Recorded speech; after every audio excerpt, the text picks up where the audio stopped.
The year is 1919, World War I, the Great War has finally ended, millions lie dead, empires have crumbled and Europe is in ruins. From the ashes rises a glimmer of hope, the Treaty of Versailles. Signed on June 28, 1919, it aimed to ensure lasting peace. But was it a peace built on solid ground or on shifting sands? The Treaty of Versailles was meant to redraw Europe and prevent another global conflict. Its architects sought to punish Germany and prevent future aggression. However, the treaty's harsh terms sowed seeds of resentment and instability. The Treaty of Versailles imposed severe penalties on Germany, aiming to cripple its military and economic power. The once mighty German army was reduced to a shadow of its former self, limited to 100,000 men and stripped of heavy weaponry. Germany was forbidden from having an air force, and its navy was severely restricted. The treaty also demanded territorial concessions, stripping Germany of valuable land and colonies.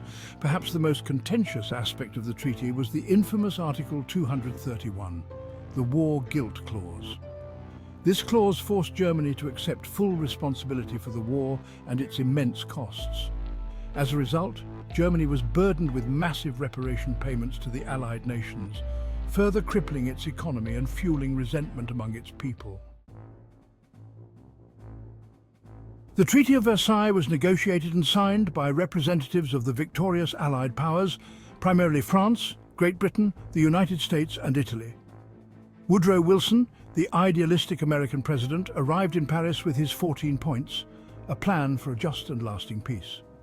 British Prime Minister David Lloyd George, while sympathetic to some of Wilson's ideas, prioritised securing Britain's interests. French Prime Minister Georges Clemenceau, nicknamed the Tiger, was driven by a desire for revenge and security for France. He sought to punish Germany severely and weaken it permanently.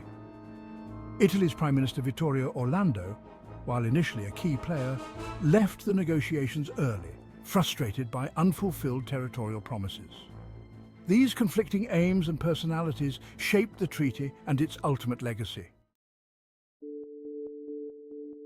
Section 4. A continent remade immediate consequences of Versailles.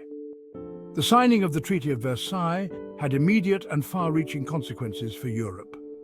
New nations, such as Czechoslovakia and Yugoslavia, were formed from the remnants of fallen empires, redrawing the political map of the continent. Germany, humiliated and economically devastated, struggled to rebuild. The treaty's harsh terms fostered resentment and bitterness among the German population, creating fertile ground for extremist ideologies. The treaty also had a profound impact on international relations. The League of Nations, a brainchild of Woodrow Wilson, was created as an international organization aimed at preventing future wars. However, the League was weakened from the outset by the United States' refusal to join, a decision rooted in isolationist sentiments. Section 5. A flawed peace controversy and long-term effects. The Treaty of Versailles remains one of the most controversial treaties in history. Critics argue that its harsh punishments against Germany contributed to the rise of extremism and World War II.